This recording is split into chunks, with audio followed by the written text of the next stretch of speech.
మీ వివాహం ఎందుకు ఆలస్యం అవుతుందో మీకు తెలుసా? జాతకంలో వివాహం ఆలస్యం అవడానికి ప్రధాన కారణాలు కొన్ని ఉంటాయి.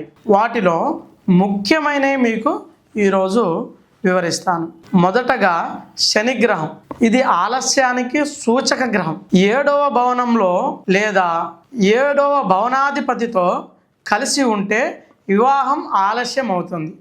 రెండవది రాహు మరియు కేతువు ప్రభావం వల్ల 7వ భవనంలో లేదా శుక్రగ్రహంతో సంయోగం ఉంటే ప్రేమలో విఫలం అవ్వడం లేదా వివాహ నిర్ణయం వాయిదా పడడం సాధ్యమవుతుంది. మూడవ విషయం ఏంటిదంటే శుక్రగ్రహం దశ రాని వరకు చాలా మందికి వివాహ సూచికలు కనిపించవు. కాబట్టి జాతకంలో దశాంతరాలు కూడా చూడడం చాలా ముఖ్యం మనకి. ఇవన్నీ మీ జీవితంలో ఆలస్యంగా కలిగించవచ్చు వివాహానికి. కానీ ఇది శాపం కాదు, ఇది కేవలం సమయ పరీక్ష.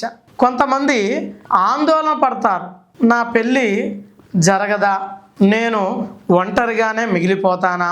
కానీ గుర్తుంచుకోండి, ఒక విషయం నేను మీకు చెప్తాను, గుర్తుంచుకోండి. ఆలస్యమైనా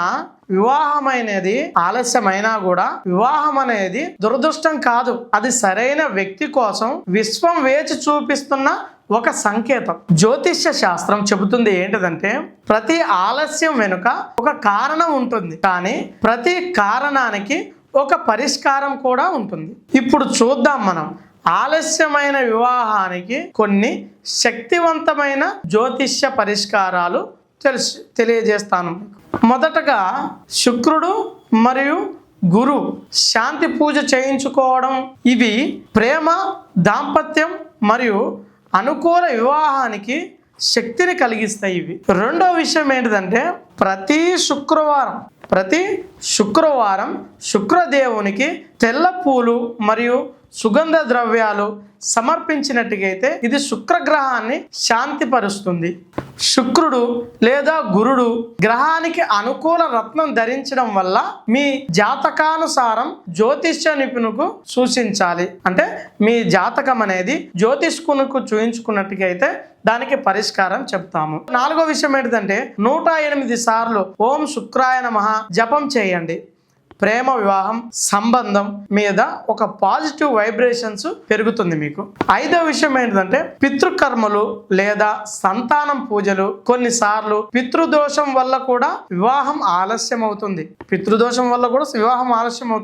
దీన్ని పరిష్కరించుకోవడం ద్వారా శుభ ఫలితాలు వస్తాయి మీ జీవితంలో. నాకు ఒక స్నేహితుడు నాకు ఒక మాట చెప్పాడు. 33 ఏళ్ళ వయసులో అతను ఒక వివాహం జరగలేదు. ఆమె ఒక జాతకంలో శని 7వ భవనంలో ఉండడం వల్ల వివాహం వాయిదా పడింది. ఆమెకు శుక్రగ్రహ శాంతి చేయమని సూచించాడు. అలాగే ప్రతి శుక్రవారం ఉపవాసం చేయమన్నాను. 6 నెలల్లోనే, గుర్తుంచుకోండి, 6 నెలల్లోనే మంచి వివాహ ప్రపోజల్ అతనికి వచ్చింది. ఇవాళ ఆమె సంతోషంగా ఉన్నారు.